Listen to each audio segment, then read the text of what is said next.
este Conexión Global que comienza de manera distinta con la noticia que ha impactado este miércoles.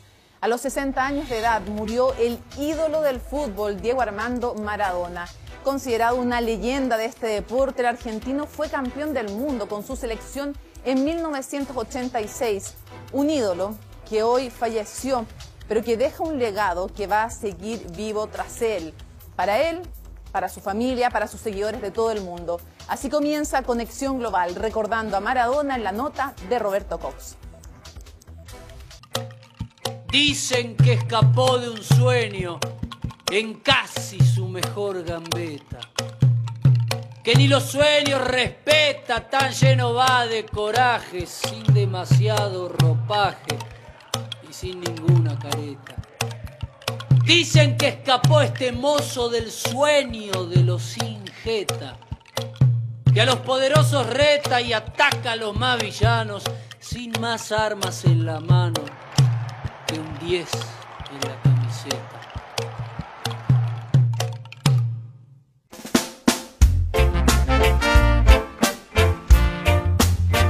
Un 30 de octubre de 1960 vino al mundo Diego Armando Maradona, el quinto de 8 hermanos, hijo de don Diego y la Tota. Vivió sus primeros años en Villa Fiorito, un humilde barrio en la periferia de Buenos Aires. De muy pequeño mostró sus dotes con el balón en los potreros con un único objetivo. Pelusa sacude el barrio, se expone al animal. Mi primer sueño es jugar en el Mundial. El resto historia conocida. Las inferiores de Argentinos Juniors catapultaron a Diego al profesionalismo con apenas 16 años. Fue entonces que Argentina ganaba su primer mundial en 1978 de la mano de Mario Alberto Kempes.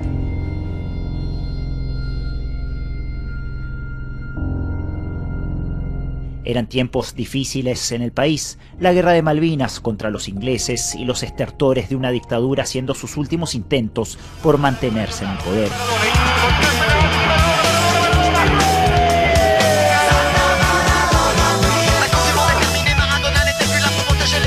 La llegada de la democracia vino de la mano con el traspaso de Maradona de Boca al Barcelona, el salto al fútbol europeo que pocos años más tarde se transformaría en el clímax de su carrera.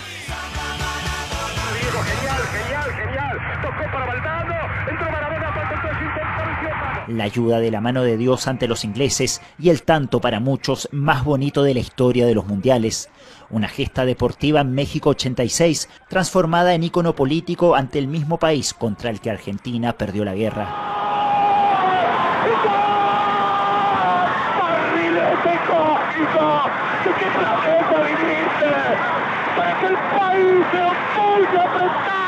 Fue el preámbulo de aquella final ante Alemania y el segundo mundial ganado por la albiceleste guiada por un Maradona todopoderoso. Maradona no es una persona cualquiera, es un hombre pegado a una pelota de cuero. Tras la Copa del Mundo vendría la consagración en Italia. El Napoli ganaba su primer scudetto de la historia, desatando un amor vitalicio entre el 10 y los tifosis. A las heridas es la Biblia junto al calefón. En Italia 90, Argentina cae en la final ante los alemanes. Un año después, y aún defendiendo al Napoli, un control antidoping dio positivo por cocaína, iniciando así una larga batalla contra las drogas. La suspensión FIFA por 15 meses no fue impedimento para volver al fútbol y 4 años más tarde tener su revancha en Estados Unidos 94. Pero esta imagen sepultó la ilusión. El Diego saliendo de la mano con una enfermera al control antidoping que confirmaría el consumo de efedrina. Me sentí muy bien dentro de la cancha porque me sentí importante, me sentí como que el equipo necesitaba que yo tenga la pelota y así lo hice. El 25 de octubre de 1997 sería su último partido oficial como jugador con la camiseta de Boca Juniors. Porque se equivoque uno, no tiene que pagar el fútbol. Yo me equivoqué y pagué, pero la pelota no se mancha. Quisiera ver al Diego para siempre. Su retiro como jugador fue el inicio de su etapa como entrenador que incluyó una clasificación al Mundial de Sudáfrica al mando del albiceleste. Yo soy o blanco o negro, gris no voy a hacer en mi vida. Ustedes me trataron como me trataron, sigan mamando. Quiero que siga jugando para toda la gente. Lejos de grandes clubes, su carrera siguió en Medio Oriente, México, hasta llegar a sus últimos días al mando de Gimnasia y Esgrima de La Plata. Adorado, venerado, criticado y odiado, Maradona despertó las pasiones más insospechadas. ¿Y el fracaso? ¡Oh, no! No. Bueno, ¿te vas a poner a llorar como un boludo ahora? ¿Qué querés que le haga? Bueno, dale, está bien, no, llore. Calmate y después dale acá tranquilo. Vení acá, pasito ahí. Dale. Qué fuerte, ¿no? ¿Cómo que no? ¿Qué no va a ser fuerte? Sí, claro. Está bien, por eso te digo, tomate tu tiempo y qué sé yo, después podemos hablar con el hombre acá. Estoy con Diego. La única vez que se me va a dar en la vida, creo. Pero ¿cómo la única vez? Creo. Desde una iglesia hasta el estadio del club que lo vio nacer llevan su nombre. Amigo de Fidel Castro, Hugo Chávez, Evo Morales y los Kirchner, ícono inseparable de la Argentina de los 80, 90 y lo que va del siglo XXI. Una larga lista del cancionero popular hace referencia al 10.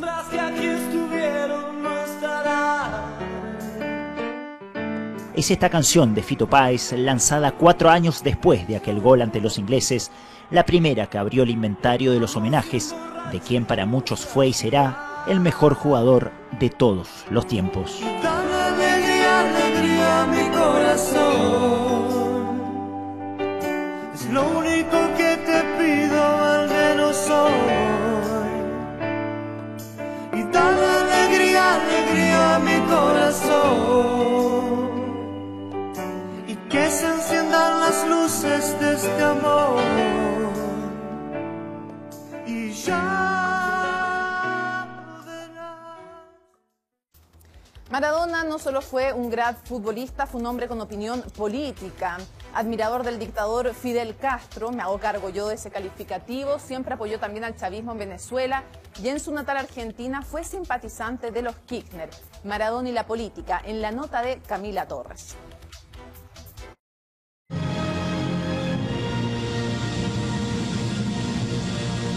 Bueno, comandante, gracias por recibirme.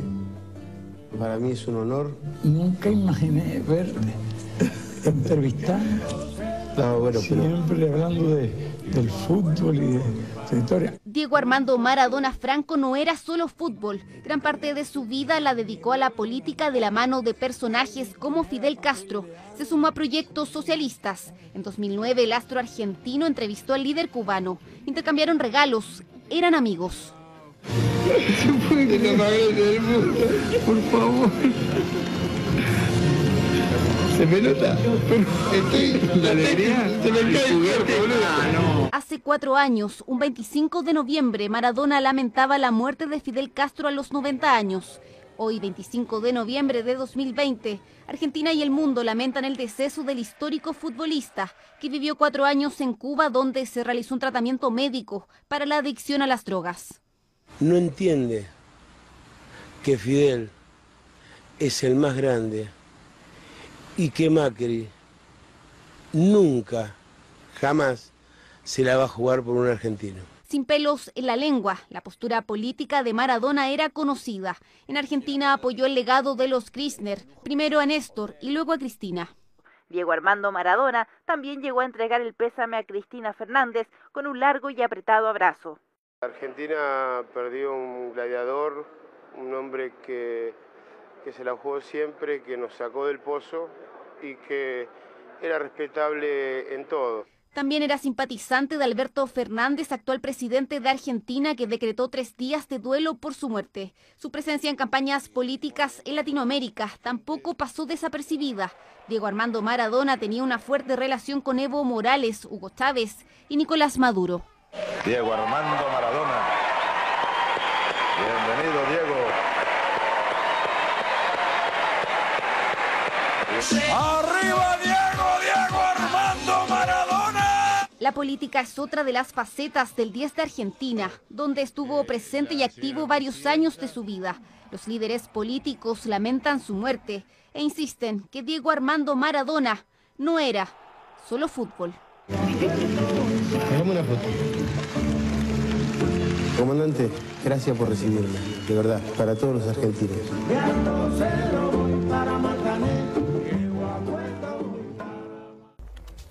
John Adams dijo, somos gobierno de leyes, no de hombres. Lo recordó Aaron Van Langenvelde, un hombre que mostró su fidelidad a esas leyes, a pesar de que implicaba ni más ni menos que ir contra el presidente Donald Trump. Un abogado con cara de guagua, como lo describe el sitio Político, un republicano del Consejo Certificador de Michigan que se negó a desconocer el resultado de los comicios y con este simple pero trascendental acto desactivó a Trump, quien tuvo que dar inicio, aún de mala gana y sin asumir su derrota, a la transición.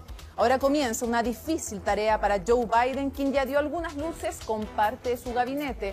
Uno que falta completar y confirmar y del que se espera que cumpla con la diversidad que no tuvieron los de Obama, ni menos el equipo de Trump. El primer presidente afroamericano solo tuvo un 8% de mujeres y 12% de no blancos, cifra que disminuyó con Trump a 4% de representación femenina y de no blancos. Restaurar el alma de un país dividido. Habrá estímulos económicos y la lucha contra una pandemia que sigue creciendo en Estados Unidos y contra el cambio climático fueron algunos de los mensajes de un mandatario electo que sabe que necesita eso y mucho más para lograr, como dijo, que Estados Unidos esté de vuelta. ¿Cómo y a dónde regresa Estados Unidos? Lo conversamos hoy en Conexión Global.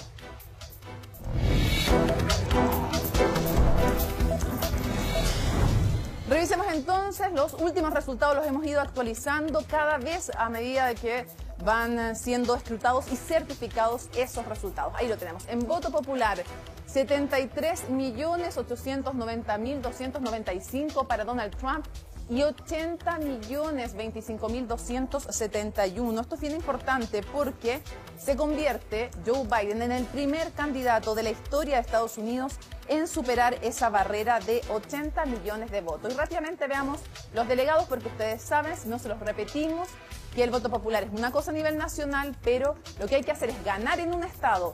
El que saca más votos populares lleva todos los delegados para el colegio electoral, que tiene entonces 538 miembros, 270 necesitaba Joe Biden y ahí la cifra no se ha movido, 306 delegados le sobran, entonces 36 de más tiene Joe Biden para lograr entonces la victoria. Ya están, como ustedes ven, este país dividido, fracturado en rojo los estados que son republicanos que logró Donald Trump y en azul los demócratas. Ustedes dirán, pero ¿por qué si veo más rojo no veo más delegados para Donald Trump? Uno ve en color más rojo, pero lo importante es cuánto pesa cada estado, cuántos delegados tiene. Y por ejemplo, el que ven CA, que es California, a la izquierda del mapa, es el que tiene más delegados, 55, y esto se hace a través de el número geográfico, el número demográfico, digo, que se determina cada 10 años y otros componentes entonces que determinan cuántos delegados tiene cada uno de los estados en Norteamérica. Ha sido una semana muy intensa desde nuestro último Conexión Global, el equipo que empieza a delinear Joe Biden, que necesita confirmación del Senado, la transición que a mala gana termina finalmente aceptando que comience Donald Trump. ¿De qué se ha tratado todo esto y más en la nota de nuestra compañera Consuelo Aguilera? Tuvieron que pasar 20 días para que la Administración de Servicios Generales de Estados Unidos diera luz verde al proceso de transición a la administración de Joe Biden. A través de una carta, la titular del organismo, Emily Murphy, anunció que certificara formalmente la victoria del presidente electo, decisión que aparentemente fue respaldada por Donald Trump. En el mejor interés de nuestro país, estoy recomendando que Emily y su equipo hagan lo que sea necesario con respecto a los protocolos iniciales y le he dicho a mi equipo que haga lo mismo. Primer paso del mandatario estadounidense para reconocer su derrota, aunque solo horas después se encargó de dejar claro que seguirá impugnando las elecciones y que aún está lejos de reconocer el triunfo de Joe Biden. Recuerden, la GSA ha sido fantástica y Emily Murphy ha hecho un gran trabajo, pero la GSA no determina quién será el próximo presidente de los Estados Unidos. Y mientras los ojos estaban puestos en el inicio del proceso de transición, el mandatario encabezaba la tradicional ceremonia de indulto a un pavo, que se salvará de terminar en la mesa de la Cena de Acción de Gracias que se celebra este jueves. El proceso de transición en curso permitirá que los funcionarios de la actual administración se coordinen con el equipo entrante, el que además recibirá varios millones de dólares de fondos gubernamentales para llevar adelante el proceso. Me complace haber recibido la garantía de la GSA de que habrá una transición pacífica del poder para que nuestros equipos se puedan preparar para atender los retos que vienen por delante. Esta semana ha sido muy inusual, pero en algunas maneras muy buena. Paralelamente, el presidente electo Joe Biden presentó a quienes lo acompañarán en el gabinete a partir del próximo 20 de enero. El demócrata apostó mayormente por nombres conocidos, pues trabajó con varios de ellos durante el gobierno de Barack Obama. Entre los miembros figura el ex jefe de la diplomacia John Kerry, quien encabezará la lucha contra el cambio climático. Además, Janet Yellen será la primera mujer a cargo de la Secretaría del Tesoro y Avril Haines en la Dirección de Inteligencia, mientras que el latino Alejandro Mayorkas dirigirá el Departamento de Seguridad Nacional. Es un equipo que refleja el hecho de que América está de vuelta, listos para liderar el mundo y no para retirarnos. Los esfuerzos de este equipo se centrarán principalmente en el combate al coronavirus, la seguridad y la recuperación económica. Ha habido algunos daños que van a tomar algo de tiempo de subsanar, pero no hay duda de que Joe tiene las personas adecuadas para hacerlo y tengo plena confianza en que podrán hacerlo, solo que es posible que no suceda instantáneamente. Entre quienes conformarán el gabinete, hasta ahora no hay ninguno que tenga aspiraciones presidenciales, a diferencia de los nombramientos anteriores. Vamos de inmediato al contacto con Ione Molinares desde Washington. Ione, un gusto como siempre conversar contigo. Y lo primero que quisiera plantearte es la decisión finalmente del presidente Donald Trump de, aunque no reconoce los resultados, sí dar paso a la transición. ¿Qué crees que influyó finalmente? ¿Fue Michigan lo que ocurrió ahí? ¿Fue la certificación de Georgia? ¿Fue Pensilvania? Expliquémosle a quienes nos ven qué lleva finalmente al presidente Trump a decir, ok, demos el vamos a la transición. Son un cúmulo de cosas, Mónica, la verdad. Es precisamente un par de reveses legales que tuvieron pues todos los asesores del equipo que hacía parte de los que estaban tratando de revertir estos resultados de la campaña de Trump. Y también la certificación en Michigan. Ya se había certificado días antes en Georgia, aunque la campaña de Trump había pedido un recuento que en este momento está en camino. Y también, pues básicamente lo que ocurrió en Michigan fue lo que selló lo que pudiera pasar. Recuerda que estaban tratando muy fuerte de revertir esos resultados, de convencer a los republicanos a que se alejaran de este proceso democrático y buscaran cómo cambiar los resultados o por lo menos dilatar el proceso de certificación. Nada de eso se pudo y también hubo una par de regaños muy fuertes de parte de las cortes en Pensilvania al equipo de Trump porque esencialmente están llegando a la corte a denunciar fraude, pero no a presentar pruebas y pues eso es básicamente perder el tiempo, hacer perder el tiempo a las cortes. Todo eso se acumuló y entonces ya esencialmente la administradora de servicios generales, que es esencialmente la agencia que se encarga de autorizar a las otras agencias mediante el reconocimiento de que hay un gobierno entrante, entonces con esto ya básicamente lo hizo. Ella insiste, la directora de esta agencia dice que ella no recibió ninguna presión. Trump dice que él fue el que recomendó ya comenzar este proceso. Independientemente de lo que haya pasado, la realidad es que por fin Biden está comenzando ya a recibir lo que necesita, los recursos necesarios a los que tiene derecho. Y bueno, Trump seguirá quejándose y denunciando cosas que no existen, ¿no? Ahora, es interesante una de las cosas que tú mencionabas, Ione, respecto de el momento en que opta Trump por una estrategia bien agresiva, que ya no es desconocer los resultados, no es solo cuestionar los votos por correo, sino que intenta convencer en Michigan a que dos miembros del consejo que certifica las elecciones desconozca los resultados y nombre no los delegados tradicionales del colegio electoral. Y eso sí que de verdad encendió todas las alarmas en algún momento. Claro, digamos en términos de los dos republicanos de los 4 miembros que hacen parte de este proceso de certificación, que son los que terminan por aprobar, era un poco más, digamos, incierto lo que podía ocurrir. porque los dos republicanos ya habían mostrado cierta apertura, o por lo menos a escuchar al presidente. Y los dos habían incluso puesto sobre la mesa la posibilidad de que no fueran a votar a favor de certificar los resultados. Ya, en términos de lo que ocurrió el viernes con la invitación del presidente a los legisladores de Michigan, traerlos a la Casa Blanca, ese era, digamos, una estrategia un poco más a largo plazo y un poco más de pronto soñadora de parte del presidente, porque era hacer que los republicanos en la legislatura estatal cambiaran el curso de las cosas y básicamente los electores que tienen que votar a nombre de Michigan desestimaran la voluntad del pueblo y votaran por Trump. Entonces, eso era un poco más difícil, le iba a costar capital político gigantesco, sino su vida política de estos legisladores, y pues muy difícil hacerlo. Además, entre otras cosas, recuerda que cada papeleta electoral tiene al presidente y al vicepresidente, pero también tiene todos estos congresistas. Entonces, si tú simplemente invalidas una papeleta, invalidas todo lo demás. Le estabas haciendo también daño al Congreso, que recuerda, a los republicanos le fue muy, muy bien en la Cámara y en el Senado, ¿no? Qué excelente punto el que tú mencionas. Si las legislaturas locales intentaban subvertir el resultado de la elección, también perjudicaban a otros, no solo beneficiaban a Trump potencialmente, sino que perjudicaban también a gente de su partido. Y hay un hombre, un abogado republicano, Van, no me sé, le viene la pronunciación del apellido, pero es Van Lagenvelde, que es quien finalmente en este consejo en Michigan dice, ¿sabes qué? Somos un gobierno de leyes, no de hombres.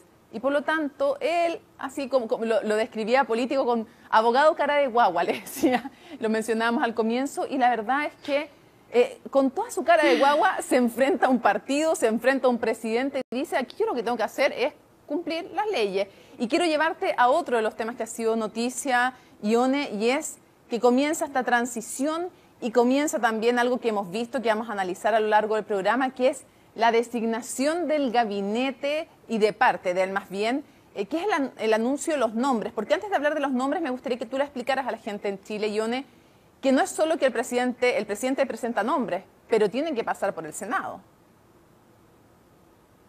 Claro, y ahí es lo difícil. Parte del cálculo que tiene Joe Biden es precisamente eso, que la gente que él pueda designar, pues pueda pasar por un proceso de confirmación relativamente rápido para realmente tener un equipo temprano. Si tú recuerdas, hace 4 años, tal vez, Mitch McConnell, que es el jefe o el líder republicano en el Senado, que es el que se encarga de diseñar la agenda del Senado, decidió que incluso antes de la inauguración le iba a dejar a toda su gente confirmada, o por lo menos a la mayoría. Los demócratas alcanzaron a pararles un par, pero la idea obviamente era darle al presidente la oportunidad de comenzar con todo el 20 de enero.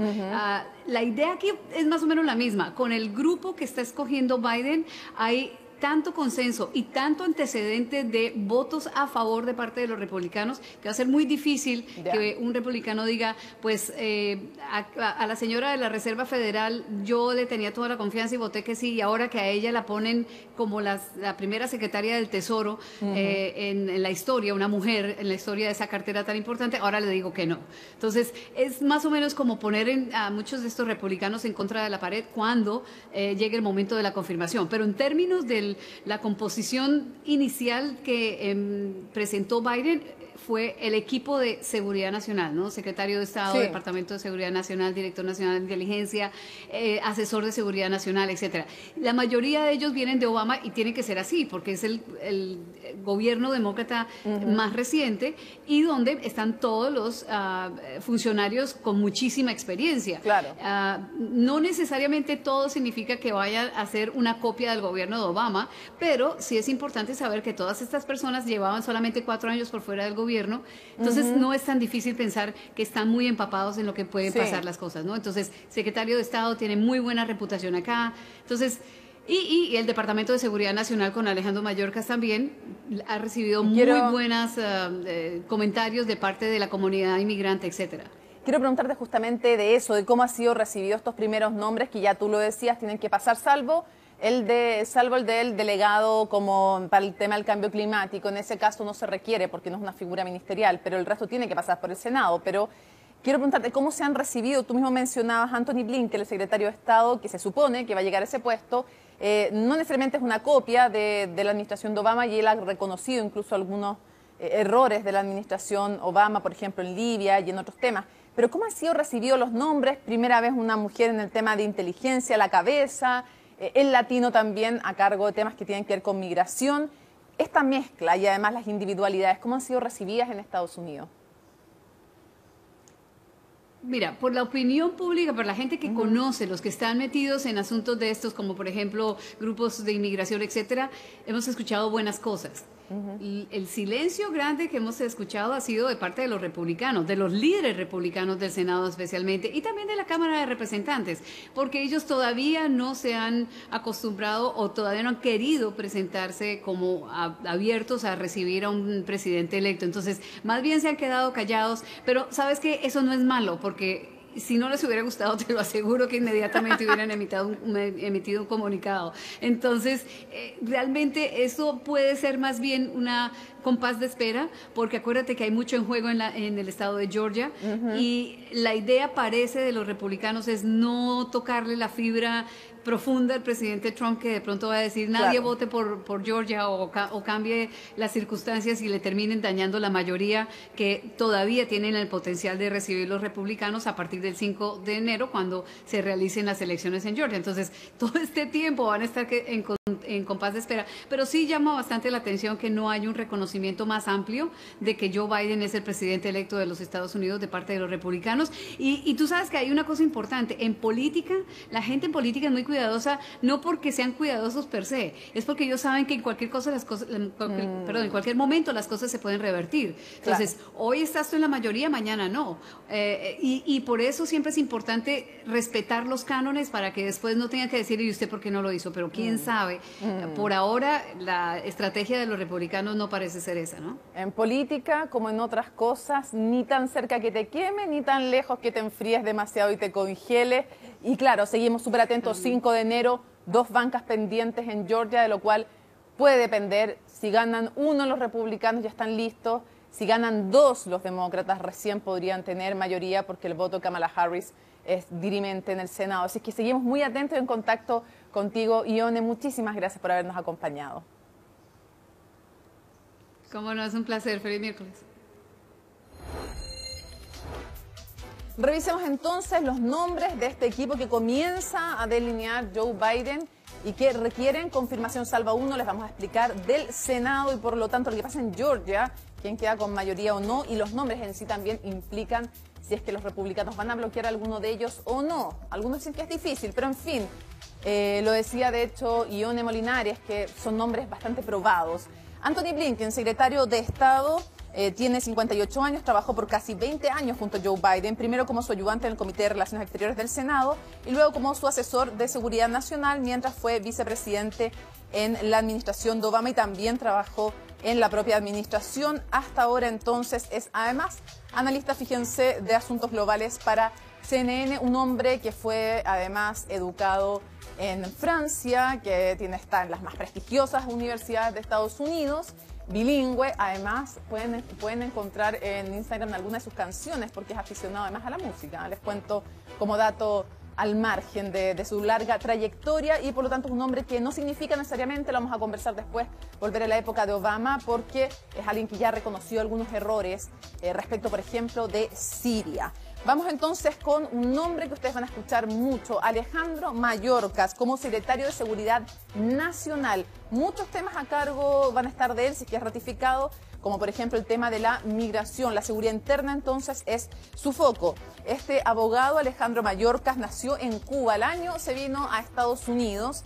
Parte de su biografía, cuando es derrocado Batista, triunfa la revolución cubana con los Castros al poder.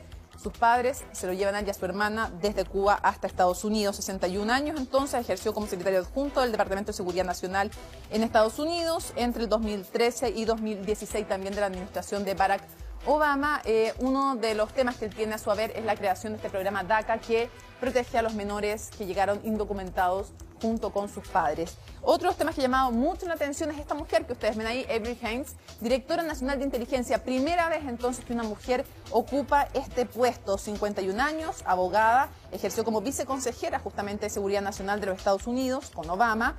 Previamente ocupó el cargo de vicedirectora de la Agencia Central de Inteligencia y es entonces un hito por ser la primera mujer que llega a ocupar este cargo. Sigamos revisando nombres y tenemos a Linda Thomas Greenfield. Aquí hay una mezcla en los primeros nombres entre diversidad de género, no es paritario.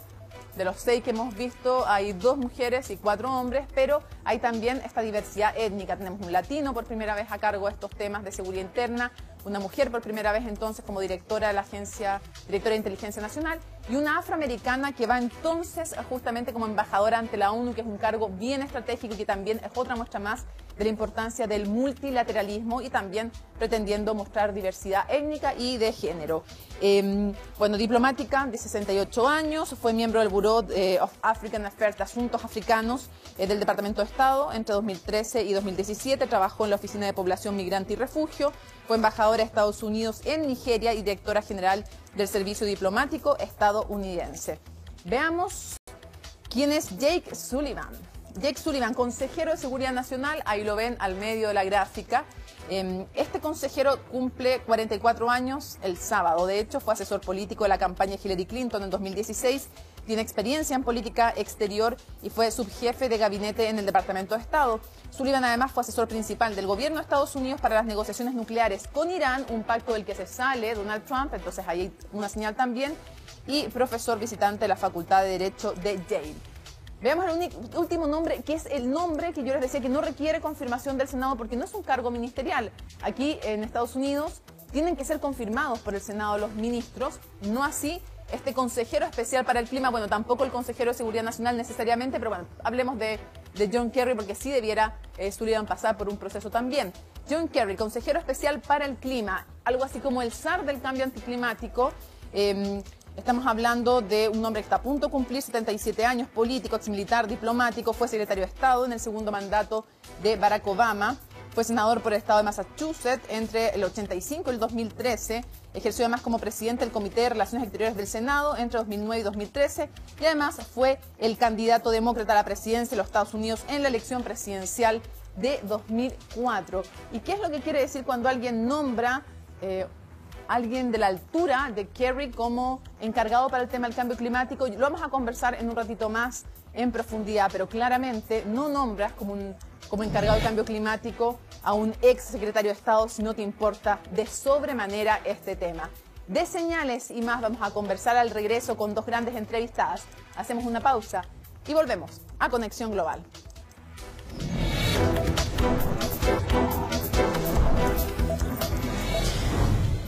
Y volvemos a Conexión Global con otras noticias en los recomendados con Pablo Cuellar. No siempre están en los primeros titulares, en las primeras planas, pero son también relevantes y Pablo Cuellar nos cuenta por qué. Hola Mónica, ¿cómo estás? Claro, ha sido una semana bastante intensa en materia internacional, pero te quiero adelantar también otras informaciones que están resonando y comenzando justamente en Estados Unidos, porque mañana, este jueves, se realiza el Día de Acción de Gracias en Estados Unidos, que es una fiesta bastante particular, donde se reúne la gente y donde todos los años se realiza este desfile que estamos viendo en Nueva York por parte de una multitienda con globos y también con carros alegóricos. Sin embargo, por primera vez se va a tener que realizar sin público debido a la pandemia. Van a estar estas figuras, van a estar los globos y los personajes, pero se va a transmitir por televisión y también por redes sociales para así evitar el riesgo de los contagios en Estados Unidos y sobre todo en Nueva York, que ha sido el epicentro de esta pandemia, teniendo la mayor cantidad de fallecidos dentro del territorio estadounidense. Además, esto llega cuando en Estados Unidos hoy se han registrado más de 2.100 fallecidos producto de esta emergencia sanitaria, que es la mayor cifra que han tenido desde el mes de mayo. Una realidad bastante cruda la que se está viviendo en la nación norteamericana, que ha ido incrementando nuevamente la cantidad de casos y también de decesos.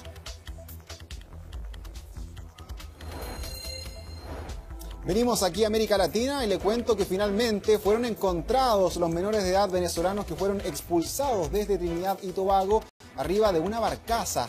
Según ha comentado una fuente a CNN, los 16 niños que viajaban con otros 13 adultos ya están de regreso en Trinidad y Tobago. Por ahora se estarían comprobando sus identidades. Sin embargo, autoridades locales han asegurado que sí eran parte de este grupo que fue deportado el domingo pasado.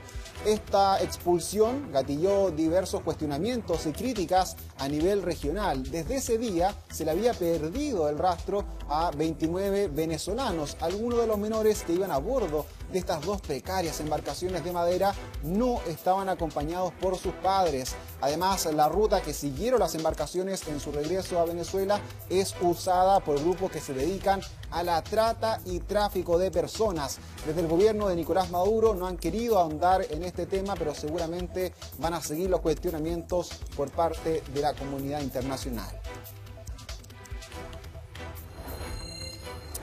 Y pongan atención a esta noticia porque Escocia está haciendo historia al ser el primer país en el mundo en aprobar una ley que garantiza el acceso de forma gratuita a los denominados productos femeninos. Esta iniciativa fue aprobada por el Parlamento por unanimidad y con ella las mujeres y personas menstruantes van a poder adquirir gratis artículos sanitarios como tampones y toallas higiénicas en los edificios públicos. Así el país europeo busca reducir la desigualdad de género y también normalizar la menstruación, porque según una encuesta, 3 de cada 10 niñas tuvo problemas para poder pagar o acceder a estos productos en el Reino Unido en general. En diversos países como la India, por ejemplo, muchas menores de edad tienen que desertar a la educación escolar ante la imposibilidad de poder acceder a estos artículos. Ahora van a ser casi 13 millones de dólares los que se van a destinar anualmente en Escocia para poder llevar a cabo esta iniciativa que obviamente ha sido alabada en distintas partes del mundo. Con estas informaciones los dejo y sigan ahí en su conversación. Vamos a analizar en profundidad la semana que pasó en la política norteamericana, el comienzo de la transición del poder, y para eso tenemos dos grandes panelistas. Le damos la bienvenida a Catherine Reyes Hausholder. Muchas gracias por estar con nosotros. Gracias por la invitación. Académica del Instituto de Ciencias Políticas de la Pontificia Universidad Católica, y también ahí la ven en pantalla, Cynthia Arson. La vieron con nosotros en terreno, en Washington, además, cuando estábamos cubriendo las elecciones. Es directora del programa latinoamericano del Wilson Center y una de las académicas más prestigiosas, además, del país. Gracias por estar con nosotros. Hola, buenas noches. A ver, lo primero que quisiera preguntarte, Cynthia, es respecto de la última estrategia que antes de finalmente no reconocer su derrota, pero de dar paso a la transición, intentó emplear Donald Trump, y que ya no implicaba decir están mal contados los votos, no implicaba pedir recuentos, sino que implicaba pedirle a los legisladores que cambiaran a los republicanos la voluntad popular en la designación del colegio electoral. Es la única o la última opción que le queda al presidente Trump para no reconocer los resultados que todo el mundo está reconociendo, incluso él paulatinamente por el desacomodo de muchos republicanos, de gente del sector privado, que está diciendo que hay que aceptar los hechos.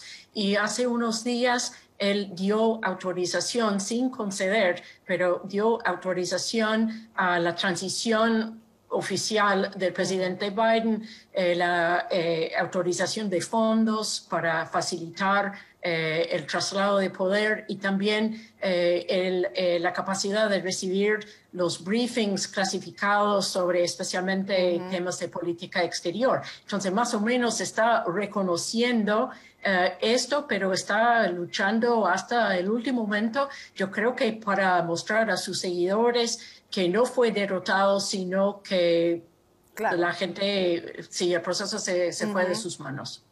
Ahora, uno se pregunta, Catherine, ¿de qué le sirve a Trump no conceder, pero sí dar paso a la transición? ¿Por qué este empecinamiento en no conceder la derrota? Bueno, yo creo que eso va en la línea de su personalidad, siempre de no mostrar debilidad, de no mostrar vulnerabilidad, de nunca conceder, nunca decir que él realmente ha perdido. Toda su vida ha seguido esta línea. Entonces es algo de su propio instinto y psicología también. Y Cintia, ¿puede tener que ver también con lo que algunos analistas decían en relación a que le permite también mantener de alguna forma energizados y movilizados desde el punto de vista económico de las donaciones también a sus partidarios? Exactamente, precisamente es bien funcional lo que está haciendo porque ha mandado decenas de mensajes a sus seguidores para recabar dinero y eso es una herramienta fundamental para su futuro político. Vamos a hablar ahora del gabinete que da a conocer Joe Biden en su transición. Y lo primero que quisiera que analizáramos, Catherine, es respecto al... Tiene que pasar por todo un proceso, que nos expliques un poco ese proceso.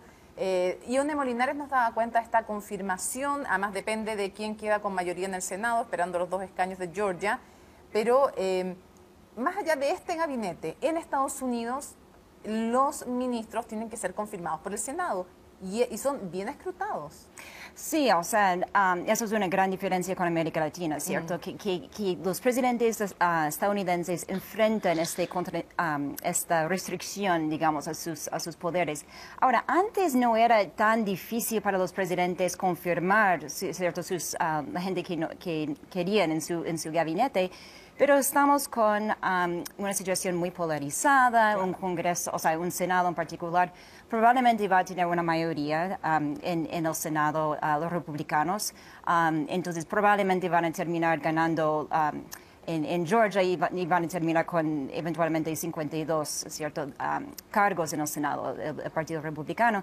Entonces, Biden tiene que nominar, digamos, centristas. Y gente... Si se va muy a la izquierda del Partido Demócrata es más difícil, ¿no? Claramente, sí. Eso a la vez, ¿cierto?, que Biden enfrenta presiones dentro de su propio partido de nombrar gente más progresista. Pero la gente que ha anunciado hasta ahora es gente con mucha experiencia, muy del establishment, gente que es conocida en el mundo político de antes. Muchos venían de la época de Obama, entonces son muy poco polémicos, digamos, hasta ahora. Ahora, eso también puede ser poco satisfactorio para otros sectores de los demócratas. Cintia, hablemos de quién debiera ser el canciller, me refiero a Antony Blinken, un hombre ya dábamos un poco de su perfil. ¿Qué puede significar?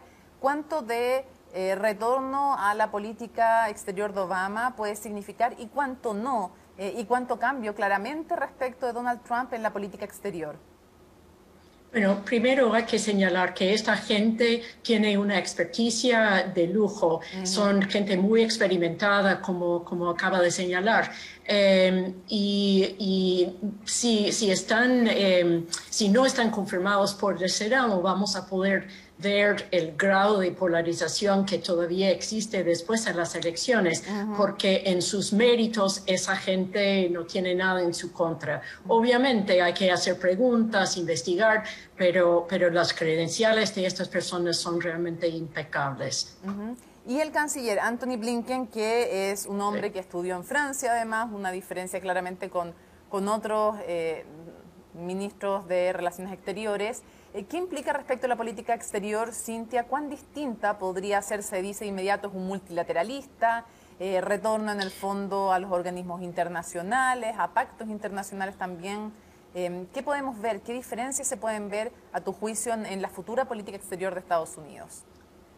Claro. Bueno, la principal diferencia es que el mundo ha cambiado. O sea, no es posible regresar a las políticas de Obama porque, bueno, el programa de armas nucleares de Irán ha avanzado,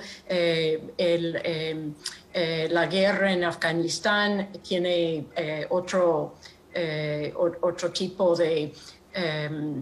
otro nivel con el retorno de muchas tropas de Estados Unidos. El mundo realmente ha cambiado, pero yo creo que lo esencial es, como tú acabas de señalar, que hay una énfasis en la diplomacia, en las alianzas tradicionales, en trabajar de forma conjunta, de no castigar o intentar presionar como un bully o forzar decisiones en la comunidad internacional. Y yo creo que el nombramiento, como estabas diciendo, de John Kerry para el tema de cambio climático muestra que hay unos problemas globales que necesitan respuestas globales, tanto la pandemia como el cambio climático y otros temas. Entonces, estamos es un regreso ciertamente a un pasado más consensuado de la política exterior de los Estados Unidos, pero los principios son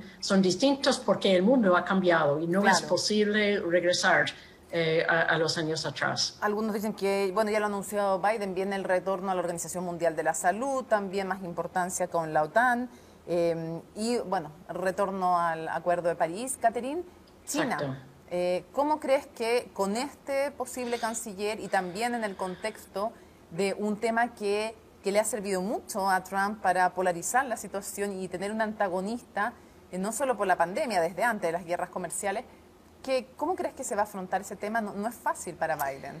Claro, se podría disminuir la guerra comercial, digamos, pero el sentimiento de miedo y de ansiedad entre, o sea, los republicanos, pero también entre demócratas en los Estados Unidos, yo creo que está siempre presente y ven China con ansiedad. Yo creo que el trato va a ser obviamente en esta línea de mayor diplomacia y todo eso, pero el hecho de que los Estados Unidos es un país en declive, digamos, y China está subiendo, es algo un poco más transversal en los Estados Unidos. Entonces el trato va a ser mejor, claro, pero sigue con esta ansiedad. Cintia, respecto a América Latina, ¿qué cambios podemos ver? Hay puntos que llaman la atención, bueno, tenemos, pero en otro ámbito. Después les voy a preguntar del tema de la migración, pero tenemos un cubano en temas de migración, un hombre de origen cubano, pero respecto del canciller y la política exterior, Venezuela, Cuba y otros temas de la política latinoamericana, ¿qué podemos esperar para una materia que en general no es prioritaria tampoco, Cintia, para Estados Unidos nunca, no digamos que somos el foco de atención? Claro, bueno, es importante que el tono y que el estilo y el contenido de la política hacia América Latina va a cambiar. El énfasis va a ser en democracias, derechos humanos, transparencia, anticorrupción. Entonces, esos serían los principios fundamentales.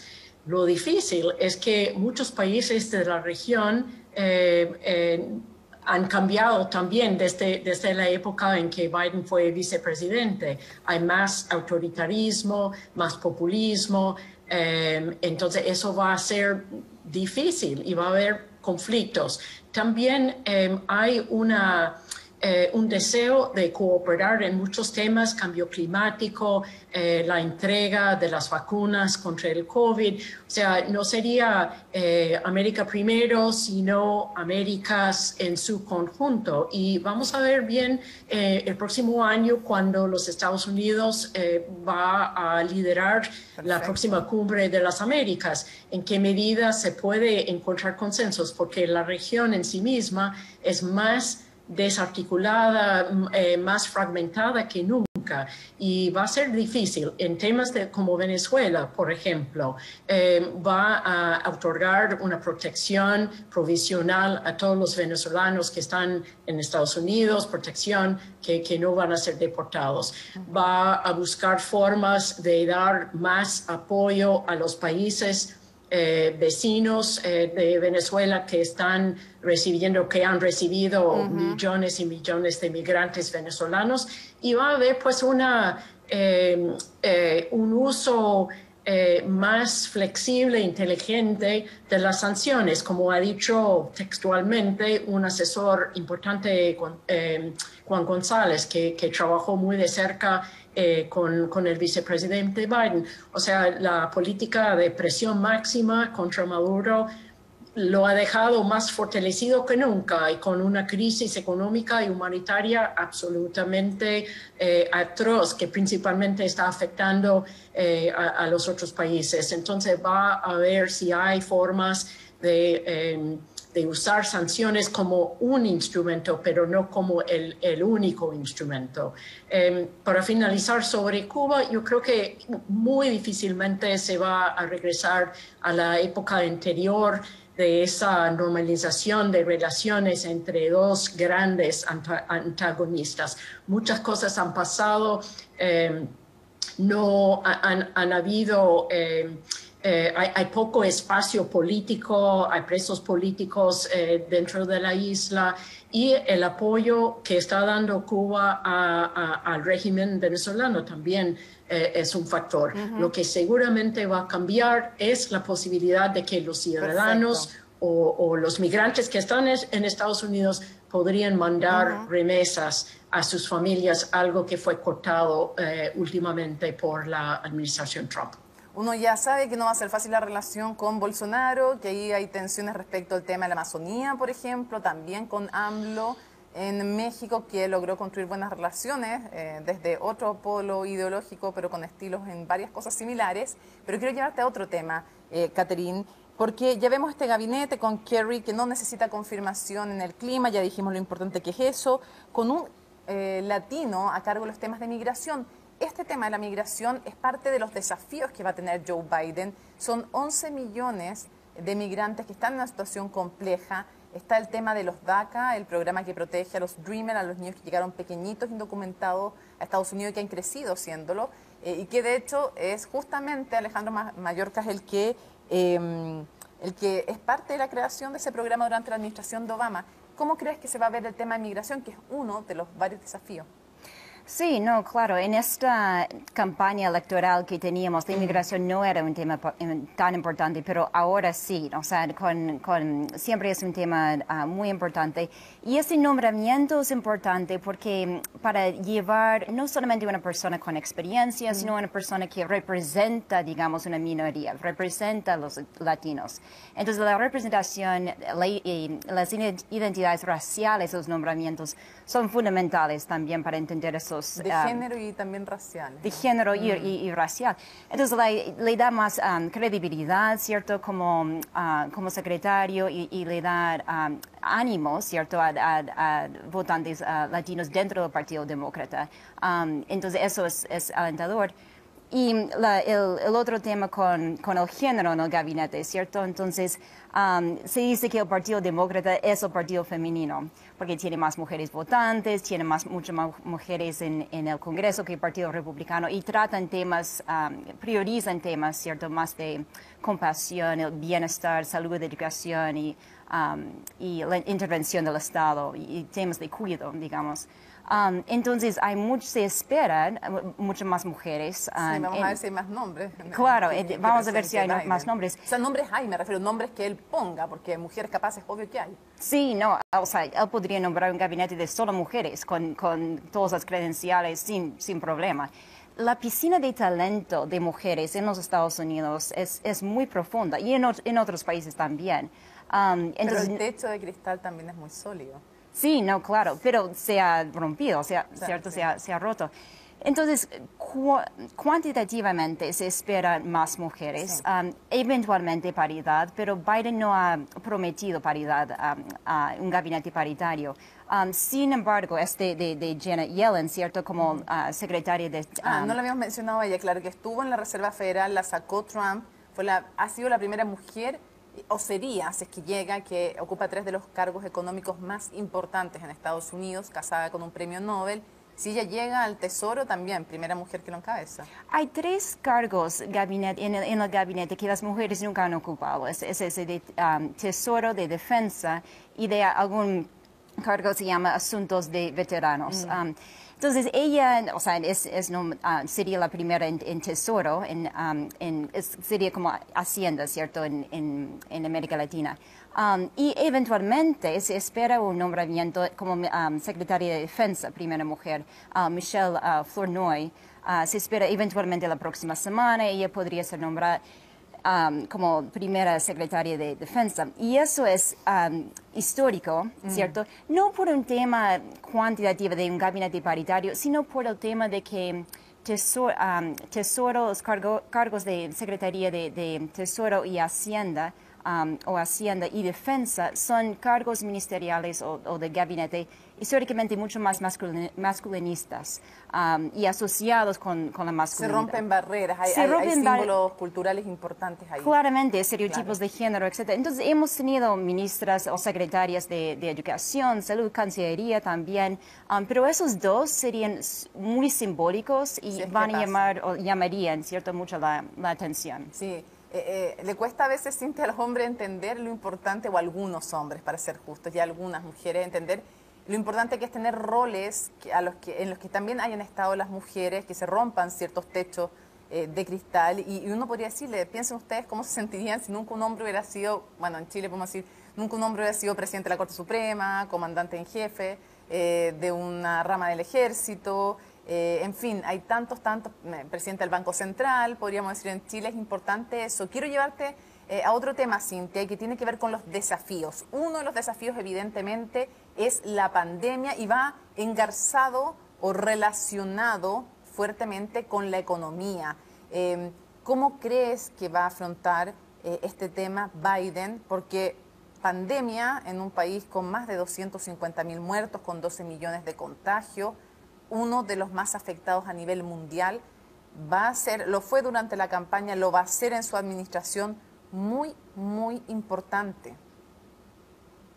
Claro que sí, especialmente ahora que estamos entrando como país en el invierno en el hemisferio norte y hay un brote de casos de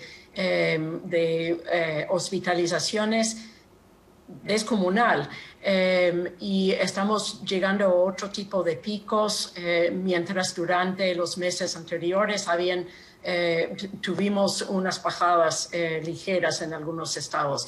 Entonces uno podría decir que es fuera del control.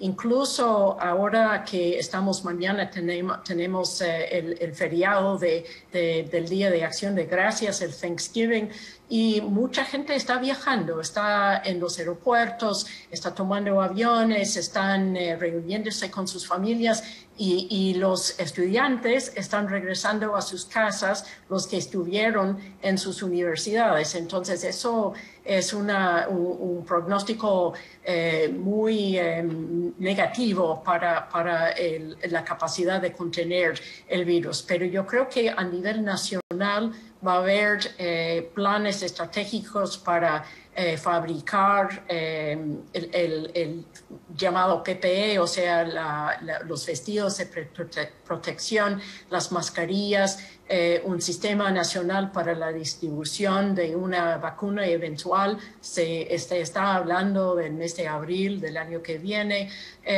pero va a ser muy difícil poner en marcha políticas nacionales como mandatos para llevar o portar una mascarilla, porque muchos estados van a resistir esto, pero tener a una persona que está tomando muy en serio la gravedad de la pandemia mandará otro tipo de mensaje y se tiene que esperar pues algún chance para el país que al final podemos tomar control de esto, pero obviamente la herencia de estos meses va a ser muy duro. Perfecto. Y los desempleos, etcétera, los niveles y los efectos en la economía son muy graves. Entonces, pensar que un enfoque en la política exterior va a superar el enfoque del presidente a la situación doméstica es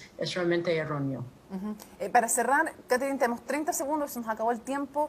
¿Va a ser entonces un mandato marcado por crisis simultáneas que afrontar, no?